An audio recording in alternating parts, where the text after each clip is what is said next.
বন্ধুরা, আপনাদের সকলকে আরও একটি নতুন ভিডিওতে স্বাগত জানাচ্ছি। বন্ধুরা, আজ আমি চলে এসেছি এশিয়ার দ্বিতীয় বৃহত্তম পাখিরালয়, যেটা হচ্ছে আমাদের উত্তর দিনাজপুরের রায়গঞ্জে অবস্থিত। যদিও এটা আমার ফার্স্ট টাইম। আমি রায়গঞ্জে প্রতি মাসে প্রায় 4 থেকে 5 বার আসি, কখনই আমার এখানে আসা হয়নি।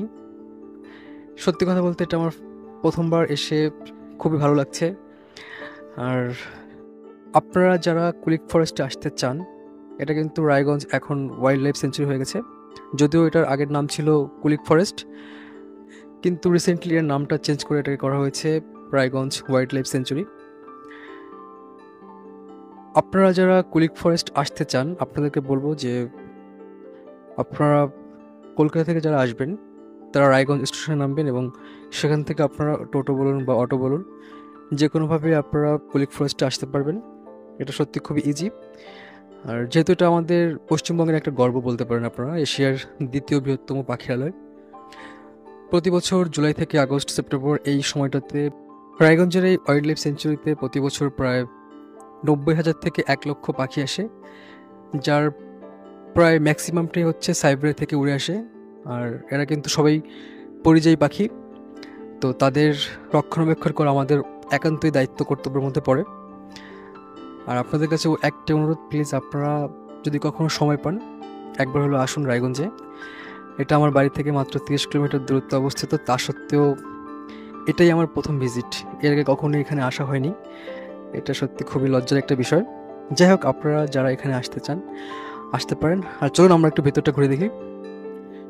বন্ধুরা, ভেতরে এসে যেটা দেখতে পেলাম সত্যি মানে এক কথায় অনবদ্য দুর্দান্ত। আমি ভাবতে পারিনি যে আমাদের রায়গঞ্জে এত সুন্দর একটা পাখিরালয় আছে, আর যেটা এখন একটা ওয়াইল্ড লাইফ সেঞ্চুরি। মানে ভেতরটা এসে আমি সত্যি খুবই অভিভূত, কারণ হচ্ছে এর সামনে মাঝখানে অনেকগুলো নদীর মতো রয়েছে, নালা টাইপের, আর সেখানের পাখিরা রয়েছে এবং ভেতরে একটা অ্যামাজনের জঙ্গলের মতো একটা ভাইব রয়েছে।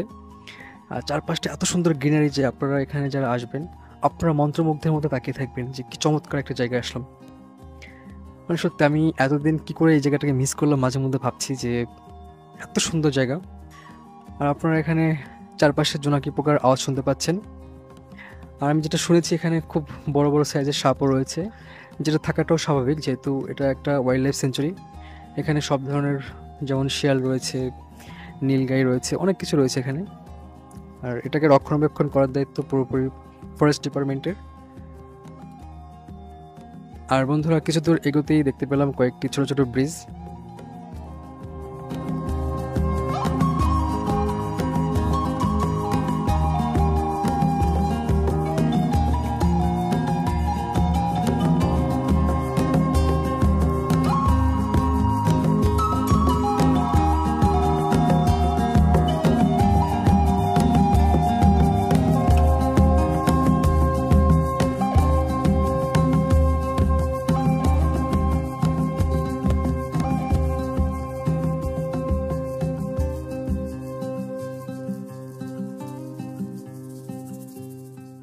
বন্ধুরা, ফরেস্টের কিছুটা দূর এগোতেই দেখতে পেলাম এখানে রয়েছে একটা ফিশ অ্যাকোরিয়াম, মাছের একটা অ্যাকোরিয়াম রয়েছে, যেটা কিন্তু পুরোটাই আমাদের যেটা দেশি মাছ রয়েছে, যেমন শোল মাছ, শিং মাছ, তেলাপিয়া এবং বিভিন্ন ধরনের মাছ রয়েছে যেগুলো আমরা সচরাচর আমাদের গ্রাম বাংলায় দেখে থাকি, সেই ধরনের মাছ রয়েছে।